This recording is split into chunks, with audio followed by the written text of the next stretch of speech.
साथ माता पार्वती का विवाह करते समय, भगवान शंकर के साथ विवाह करते समय भगवान हिमालय राज ने, शंकर भगवान ने 3 चीजें देखी। 3 चीज।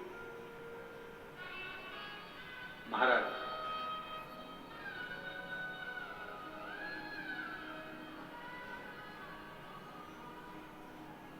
पार्वती जी के पिता हिमालय राज ने शंकर जी के साथ विवाह करते समय 3 चीजें देखी। प्रत्येक घर के पिता को अपनी बेटी की शादी करते समय 3 चीजें देखना चाहिए। पहला, संपत्ति मत देखना, कुल देखना, अच्छा कुल है कि नहीं, इसके घर में कहीं लड़कियों के साथ, बहुओं के साथ अत्याचार तो नहीं हो रहा है, इसके घर में बेटियों के साथ में अपशब्द तो नहीं बोले जा रहे। हिमालय राज ने पार्वती जी का विवाह करते समय 3 चीजें देखी थी। प्रत्येक घर का पिता बेटी की शादी करते समय 3 चीजें देखे। संपत्ति मत देखना, तुम्हारी बेटी के भाग्य में संपत्ति होगी तो वो ढेरों की संपत्ति बनवा देगी, और अगर भाग्य में नहीं होगी तो पेट्रोल पंप भी बिगवा देगी, उसका क्या। अगर संपत्ति देखोगे, 4-4, 5-5 गाड़ी देखकर लड़की की शादी कर दी, पेट्रोल पंप देखकर लड़की की शादी कर दी, दुकान देखकर लड़की की शादी कर दी, और मालूम पड़े वो धीरे धीरे धीरे धीरे लड़का ना जाने कौन से दोस्तों की संग बैठ गया, और मालूम पड़े एक बार शेयर मार्केट में बैठा, डब्बा गोल करके आ गया, पूरा पेट्रोल पंप, गाड़ी में बंगला सब 2 मिनट में चले गया। इसलिए शास्त्र कहता है संपत्ति मत देखो, बेटी की शादी करने से पहले कुल देखिए।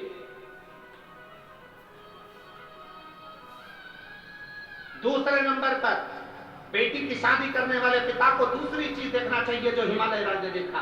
चेहरा मत देखना, लड़के का चरित्र देखना कि वो बेटी के लायक है।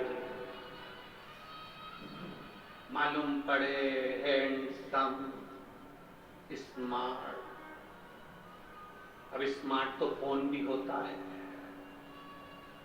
क्या करें, तो क्या फोन से शादी कर लोगे स्मार्ट? नहीं, स्मार्ट तो फोन भी होता है।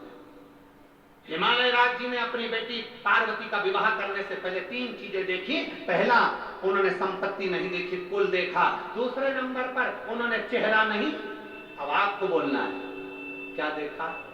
चरित्र देखा। लड़का कहीं गलत पीने खाने में तो नहीं, व्यसन में तो नहीं, बेकार जगह तो नहीं जाता, कहीं और इसका संबंध तो नहीं।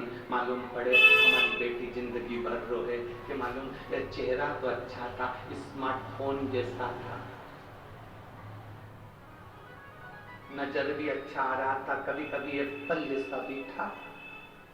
और बेटी को दुख हो तो क्या मतलब था, वो एप्पल का फोन किस काम का जब तुम्हें चलाना ही नहीं आया? तो बोलो तो सही ईमानदारी से, क्या काम का? गांव का कोई व्यक्ति बेचारा फसल का काम करे ना, जो जमीन में खेती बाड़ी करे, उस व्यक्ति को कोई बहुत बड़ा एप्पल का फोन दे देनी तो वो तो जाके कह दे छोरा से मेरे को नहीं चाहिए, मेरे से चलेगी, मारे तो कीपैड ला के दे दे, छोटा सा नंबर दबाऊं और बात हो जाए, और बाद में बात खत्म, मेरे से तो बस इतना सा चले। अभी भी यहाँ पर कई माताएं ऐसी बैठी है, कई माताएं बैठी है जिसको बड़ा बड़ा फोन चलाना नहीं आता, तो छोटा सा फोन से काम चला, भले उसका लड़का 10,000 20,000 का चला है, पर वो तो वो 500-700 का चला है।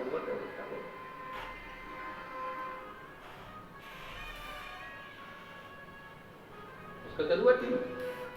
चेहरा मत देखना, क्या देखना? चरित्र देखना। शिव महापुराण की कथा कहती है उसका धन नहीं, उसकी कमाई नहीं। शिव महापुराण की बात कथा कहती है, तीसरे नंबर पर कहती है कि उसका धन वैभव सब अलग चीज है। तीसरे नंबर पर शिव महापुराण हिमालय राज की कथा कहती है पार्वती जी के विवाह के लिए कि लड़के की संगति देखो, संग किसका है? ए मेरी परतवाड़ा की जीजी और जितने भारत भूमि के जितने भक्त शिव महापुराण की कथा को इस परतवाड़ा की भरत धरी से श्रवण कर रहे हैं, इस भूमि से सुन रहे हैं, जो अपने आस्था चैनल पर, फेसबुक, यूट्यूब पर, मोबाइलों पर इस कथा को सुबह 9:30 बजे से 12:30 बजे तक सुन रहे हैं, उनसे निवेदन करेंगे 3 चीजों का स्मरण आपके जीवन में रहे। एक, धन मत देखो, कुल देख लो। दूसरा, संपत्ति मत देखो, लड़के की संगति देख लो, और तीसरा चेहरा मत देखो, चरित्र देख लो, तो तुम्हारी लड़की कभी दुखी नहीं हो सकती, वो सुखी ही रहेगी, सुखी रहेगी।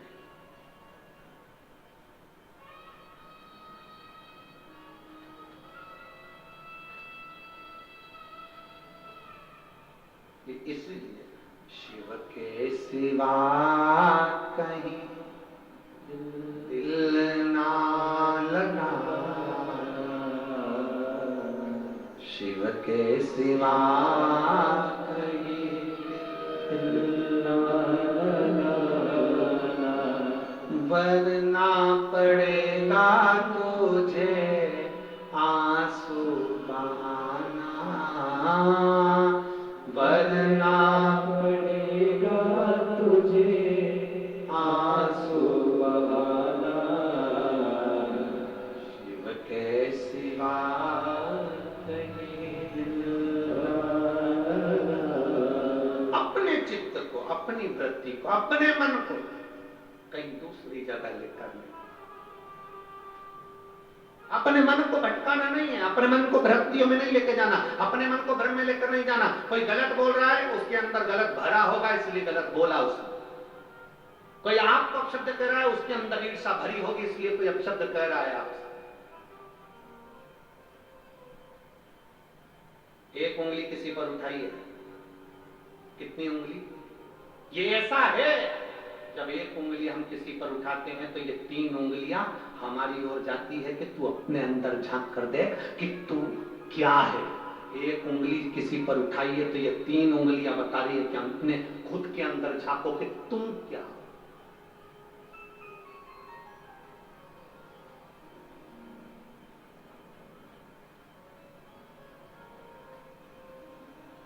सास बहू की गलतियां निकाले, बहुत निकाले, खूब निकाले। ईमानदारी से बोलना, सास अगर बहू की गलती निकालती रहे, निकालती रहे, निकालती रहे, और अपनी पड़ोसन उनको, अड़ोसन उनको, रिश्तेदारों को, ननन को, जेठानी को, जेठानी को, सबको गलतियां बताती रहे, एक दिन ऐसा आएगा कि पूरे मोहल्ले के लोग कहेंगे बहू ऐसी नहीं है, सास गलतियां निकालती है तो सास ही गलत है।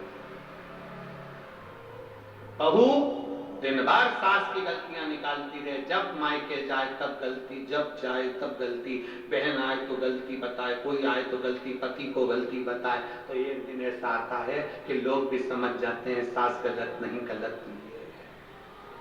आप एक उंगली किसी पर उठाइए, उसमें से गलतियां छांटना प्रारंभ करिए। एक उंगली किसी पर उठाइए, ये 3 उंगलियां आपकी ओर जाकर बताती है कि तुम अंदर से क्या हो, तुम्हारे भीतर भरा क्या है, तुम कैसे हो। ये 3 उंगलियां बताती है कि तुम्हारे अंदर कितना क्या भरा पड़ा। शिव पुराण कहती है ना सास बुरी होती है, ना बहू बुरी होती है, कुछ समय का चक्र होता है, जो बुरा होता है उसको टल जाने दो, दोनों में एक दिन प्रेम जरूर बढ़ेगा। एक लड़की की शादी हुई, लड़के से उसका विवाद हो गया, मायके चली गई, मायके वालों ने कह दिया मत जाना, तू हमारे पास रहे। जो महापुराण की कथा कहती है थोड़ा टल जाने दो, इस संवाद को थोड़ा टल जाने दो। लड़का लड़की में विवाद हुआ है ना, थोड़ा समझाओ, कोई बात नहीं बेटा, चल हम बैठते हैं, बात करो, अच्छे से रहो, दोनों अच्छे से रहो, प्रेम से रहो। विवाद हुआ, अभी नए नए जुड़े हुए, 1 साल हुआ शादी का, 2 साल हुआ, 3 साल हुआ, थोड़ा समय लगेगा, कम से कम 5-6 साल इंतजार करो, इसके बाद निर्णय पर पहुंचना। इतनी जल्दी निर्णय मत ले कि मुझे अब इसके साथ रहना ही नहीं।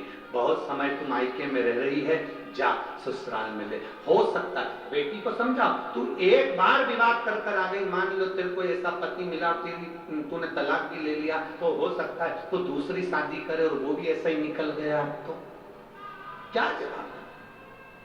थोड़ा समझाओ, थोड़ा समझाने का प्रयास करिए, थोड़ा कहने का प्रयास करिए। हाँ, जब बेटी के लायक लड़का ना हो और तुम्हें लगे कि ये बेटी के लायक नहीं, सही में हाथ उठाता, मारता, ठोकता, गाली देता, अपशब्द करता, इज्जत नहीं करता, सम्मान नहीं करता, कितनी बड़ी बात। एक बुजुर्ग व्यक्ति मरते मरते 4 बातें अपने लड़के को कहकर चले गए।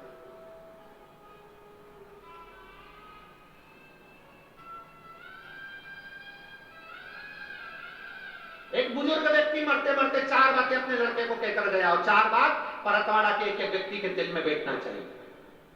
एक बुजुर्ग व्यक्ति मरते मरते 4 बातें अपने लड़के को कह दिया, बेटा छांव में जाना, छांव में आना। बेटा घर में चमड़े की एक दीवार रखना। पहली बात क्या बोली? बेटा जम के बोलो परतवाड़ा, छांव में आना, छांव में जाना, घर में एक चमड़े की दीवार रखना। तीसरी बात कही, मीठा ही मीठा खाना, मीठा ही। और चौथी बात कही, अपनी पत्नी को डांटना है तो बांध के डांटना। अपनी पत्नी को डांटना है तो बांध कर डांटना। ये 4 बातें बुजुर्ग कहकर चले गया। लड़के ने अमल करना प्रारंभ कर दिया। छांव छांव जाओ, छांव छांव आओ। तो लड़के ने क्या करा, अपनी दुकान तक, अपने घर से लेकर दुकान तक टेंट लगवा दिया। छांव में जाता, छांव में। लड़के ने सुना पिताजी ने कहा कि चमड़े की दीवार घर में रखना। तो जब गांव में कोई भैंस मरी, उसका चमड़ा लाकर उसने निकलवा के अपनी दीवार पे टांग दिया, चमड़े की दीवार। बदबू मारने लगा घर। तीसरी बात, मीठा ही मीठा खाना, इतना मीठा खाया कि शुगर हो गई। और चौथी बात, अपनी पत्नी को पहले बांधता फिर डांटता। एक दिन पत्नी छूटकर अपने मायके चली गई और अपने पिता से कहा, पिताजी से कहा, पापा मुझे नहीं जाना, बहुत गंदा माहौल है। पहले तो अच्छे थे, पर जब से पिताजी मरे 4 चीजें इनको बताकर चले गए, मीठा ही मीठा खाओ, चमड़े की दीवार रखो, और पत्नी को जब भी डांटना तो बांध कर डांटना, और छांव छांव जाना, छांव छांव आना। जमाई आया अपनी पत्नी को लेने के लिए। ससुर ने कहा, बेटा क्या बात है, तुम पहले तो ऐसे नहीं थे, तुम पहले ऐसे नहीं थे बेटा, क्या हुआ? तो कहा, मैंने अपने पिताजी का कहना माना है। मेरे पिताजी मरने से पहले ये सब चीजें बोल कर गए थे, बस बता ही रहे थे 4 चीजें, और पिताजी मर गए, उन्हें समझाया नहीं मुझको। मैंने जो सुना वैसा मैंने करा। पिताजी कह गए थे छांव में जाना, छांव में आना, तो मैंने अपनी दुकान तक, घर से लेकर दुकान तक टेंट लगवा दिया। लड़की के पिताजी ने कहा, तुमने अपने पिता के शब्दों को सही से धारण नहीं करा। तुम्हारे पिताजी ने कहा था छांव में जाना, छांव में आना, मतलब जब भी अपने व्यापार के लिए जाना, दुकान पर जाना, तो सुबह जाना और शाम को आना। छांव में जाना, छांव में आना मतलब सुबह जल्दी जाओ, सूरज उगते से अपने व्यापार को चालू करो, और रात्रि को जब सब आनंद के साथ में छांव हो जाए, सारा व्यापार बंद कर फिर आओ। इसको कहते हैं छांव में जाना, छांव में आना। तूने टेंट लगवा दिया, इसको छांव में जाना, छांव में आना नहीं कहते। फिर कहा, मेरे पिताजी ने कहा था मीठा ही मीठा खाना, अर्थात तेरे पिताजी ने कहा था हमेशा ईमानदारी की खाना, कभी गलत मत खाना, नमक मत खाना, मीठा खाना, अपनी इज्जत से खाना। और जब ईमानदारी का कोई खाता है तो वो मीठा ही कहलाता है। भले लड्डू ना खाए, पर वो ईमानदारी की मिठाई ही होती है। मेरे पिताजी ने कहा था चमड़े की दीवार घर में जरूर रखना। तेरे पिताजी ने कहा था कोई एक व्यक्ति घर में ऐसा रखना जो तुझे सद्मार्ग बताता रहे, तेरी इज्जत कराता रहे और तुझे सम्मान के शब्द बोलता रहे। चमड़े की दीवार मतलब वो व्यक्ति जो तुमको उन्नति की सीढ़ी पर लेकर जाए। चमड़े की दीवार से मतलब है वो व्यक्ति जो चमड़े का शरीर है जिसका, और तुम्हें ज्ञान उपदेश दे, तुम्हें समझाए, तुम्हें अग्रण्य लेकर जाए, वो चमड़े की दीवार के बराबर होता है। घर में एक चमड़े की दीवार रखना मतलब एक मित्र, एक परिवार का सदस्य ऐसा रखना जो तुम्हें सत्मार्ग बता, वो चमड़े की दीवार है। और चौथे नंबर पर पत्नी को बांध कर डांटो, मतलब पत्नी को कभी 4 लोगों के सामने मत डांटना, अकेले कमरे में ले जाकर डांटना, इसको कहते हैं बांध कर डांटना। तो अपनी पत्नी की इज्जत क्यों गिरा रहा है? 4 दोस्तों के सामने पत्नी को अपशब्द कह दिया, रिश्तेदार आए तो उनके सामने अपशब्द कह दिया, नंदे आई तो उनके सामने अपशब्द कह दिया, नंदोई आए तो उनके सामने अपशब्द कह दिया, छोटे कई देवरानी खड़ी रहती है और पति आया और अपनी पत्नी को डांट दिया। 4 देवरानी के सामने उस जेठानी की क्या इज्जत होगी, उसका सम्मान क्या होगा? 4 दोस्तों की पत्नी के सामने आए और डांट दिया, उन 4 दोस्तों की पत्नी के सामने पत्नी की इज्जत क्या होगी? इसलिए उस ससुर ने, उस पिता ने कहा था कि पहले बांधना फिर डांटना, अर्थात अपनी पत्नी को कहीं 4 लोगों के सामने कुछ मत कहना, कहना तो कमरे में ले जाकर कहना।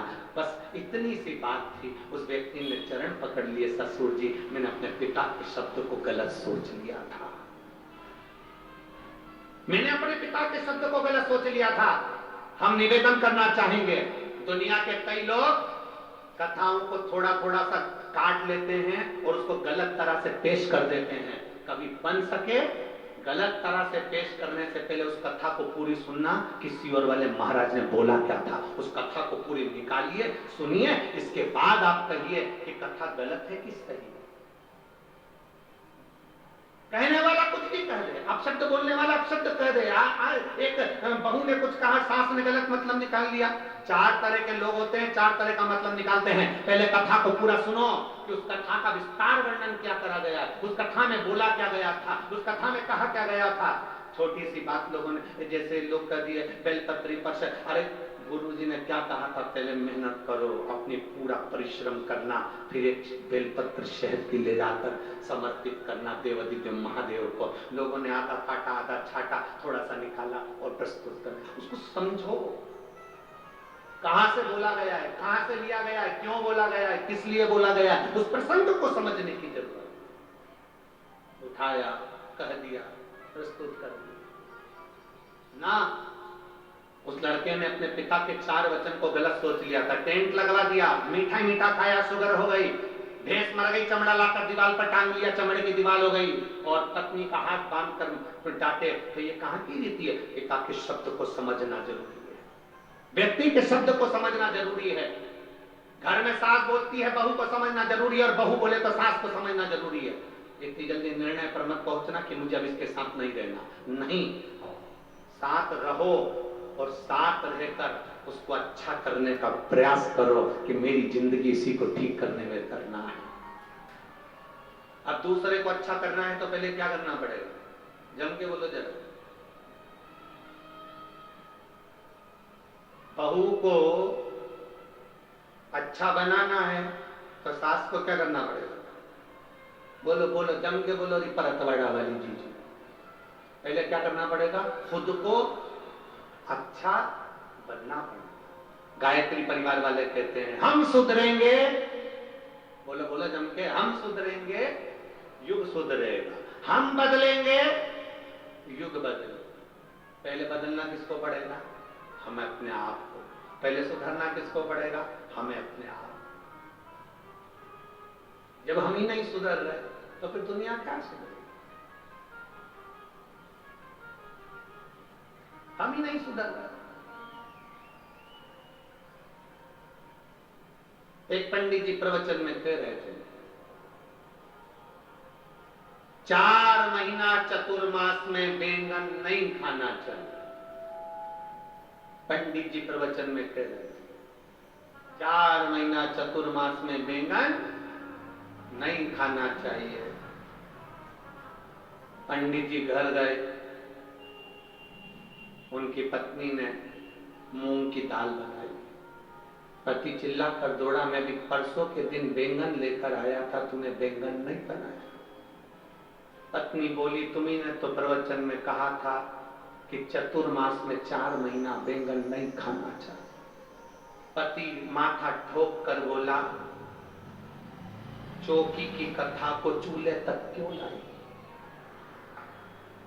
वो तो मैं प्रवचन में कह रहा था, तूने अपने आप में अमल कर लिया। हम जो कहें पहले अपने आप में अमल करना चाहिए। हम जो बोले पहले अपने आप पर अमल करना चाहिए। हम बहू को कह रहे हैं बेटा ऐसा रहिए, बेटा ऐसा करिए। हम खुश हो रहे हैं अपने जमाई को देखकर। यहाँ जितनी माताएं बैठी सब अपने जमाई को देख के बड़ी खुश होती हैं। मेरा जमाई इतना बढ़िया, मेरी लड़की को रोज घुमाने ले जाता है। मेरा जमाई इतना बढ़िया, मेरी बेटी कह दे तो मायके लेकर आता है। और वही की वही जो तुम्हारा जमाई कर रहा है, वही की वही तुम्हारा छोरा तुम्हारी बहू के साथ करे तो क्यों बुरा लगे? फिर क्यों बुरा लगता?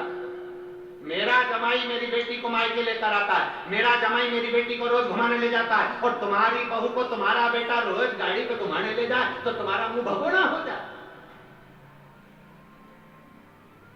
दूर के ढोल, अरे बोलो तो भरतवाड़ा वालों, दूर के ढोल सुहावने। तुम्हारा जमाई बेटी को आइसक्रीम खिलाए तुम्हें अच्छा लगे, मेरा जमाई हीरा, और तुम्हारा बेटा तुम्हारी बहू को आइसक्रीम खिलाए तो जीरो। वो भी तो किसी का जमाई है, वो भी तो किसी की बेटी है। जब तुम्हें मेरा जमाई मेरी बेटी को जब घूमने जाए ना तब गाड़ी दिलाए, जब घूमने जाए वो क्या बोलते हैं, एयर रिंग दिलाए, एयर रिंग। जब घूमने जाए तब उसको अंगूठी दिलाए, और तुम्हारी बहू को तुम्हारा बेटा दिलाए तो बड़े खुश हुआ करो कि जैसे आज आपके जमाई की बात सुनकर आपको गर्व होता है, उसी तरह मेरी बहू के घर के लोगों को भी मेरे बेटे को देखकर गर्व होना चाहिए।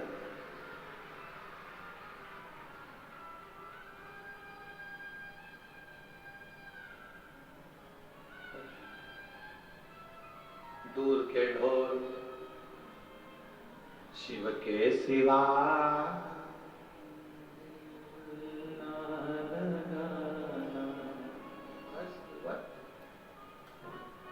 दूसरा करे तो अच्छा, अपन करे तो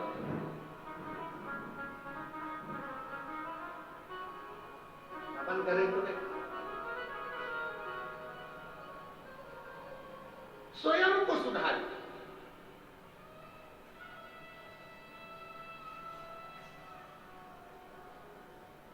और जिस दिन हम स्वयं सुधर गए, हम सुधरेंगे। हम दूसरे से कहते हैं मंदिर जाओ, लोटा भर के जल चढ़ाओ, पहले अपने को जाना पड़ेगा। हमने दूसरे से कहा तेरे यहां ऐसा हो रहा है तो तू पशुपति व्रत कर, उसने पशुपति व्रत करे और उसका काम हो गया, और तूने पशुपति व्रत करे और नहीं हुआ। क्यों? क्योंकि तेरा विश्वास पक्का नहीं था। उसने तेरे वचन पर विश्वास करा और उसने काम किया और हो गया। एक पत्र है,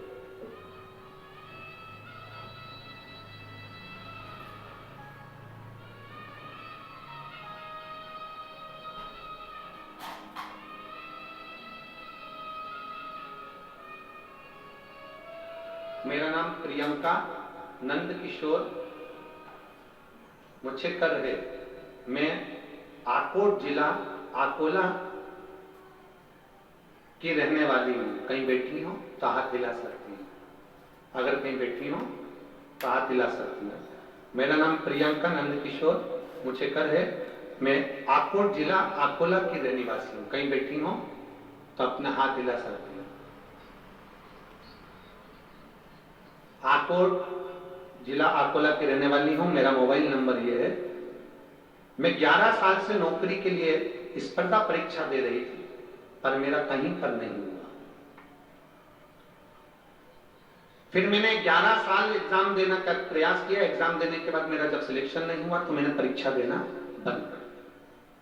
मैंने परीक्षा देना बंद करी क्योंकि मैं परीक्षा में फेल हो जाती। 2022 में मेरी मां ने मुझे शिव महापुराण की कथा टीवी पर सुनाई, कथा के बारे में बताया।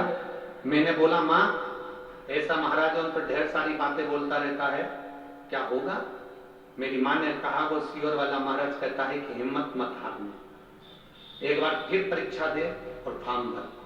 11 साल परीक्षा देने के बाद में मैंने फॉर्म भरना बंद कर दिया, पढ़ना बंद कर दिया।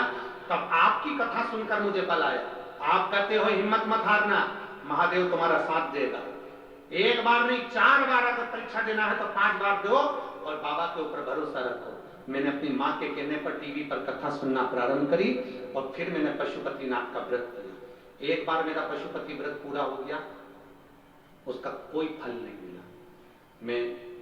मेरी माँ कहती है कोई बात नहीं, दूसरी बार फिर कर। 2 महीने बाद मैंने पशुपतिनाथ का फिर व्रत करा, पर मेरा उस व्रत से भी कोई सिलेक्शन नहीं हुआ। तब मेरी साथ की सहेलियों ने कह दिया व्रत करने से अगर किसी को सिलेक्शन हो जाता तो ना जाने कितनों का हो जाता। तब मैंने व्रत नहीं करा, पर मेरी माँ ने कहा एक बार फिर व्रत कर। तब मैंने तीसरी बार व्रत करा और बाबा की कृपा का क्या गुणगान करूं। आज मैं सरकारी स्कूल में शिक्षक के पद पर मेरी एडमिशन हुआ। मैं बाबा को धन्यवाद देता हूं। कहीं बैठी हो मेरा नाम प्रियंका नंद किशोर है। मैं आकोट जिला अकोला के निवासी हूँ और मेरा मोबाइल नंबर ये है। आई हैं तो पीछे हैं, एक बार हाथ हिलाओ दिख जाएगी, कैमरे में कैच कर लो तो टीवी पर दिख जाएंगे, हमको तो नजर नहीं आ रही है। हाँ ठीक है, दिख गए हो, एक बार वापिस हाथ हिला दो। हाँ ठीक है, दिख गए। श्री शिवाय नमस्तुभ्यम, बधाई आपको बहुत बहुत। प्रयास करो, थोड़ा थोड़ा संघर्ष करना पड़ सकता है, थोड़ी मेहनत करना पड़ सकती है, पर आगे बढ़ने का प्रयास करो।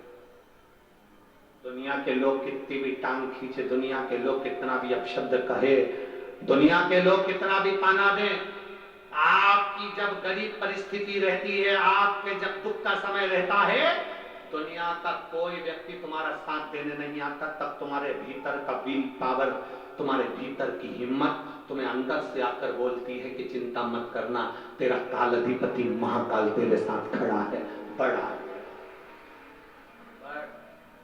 इसलिए शिव के सिवा कहीं दिल ना लगाना, शिव के सिवा कहीं दिल ना लगाना, वरना पड़ेगा तुझे आंसू बहाना, वरना पड़ेगा तुझे आंसू बहाना, शिव के सिवा कहीं दिल ना लगाना, शिव के सिवा कहीं दिल ना लगाना, शिव के सिवा कहीं दिल ना लगाना, शिव के सिवा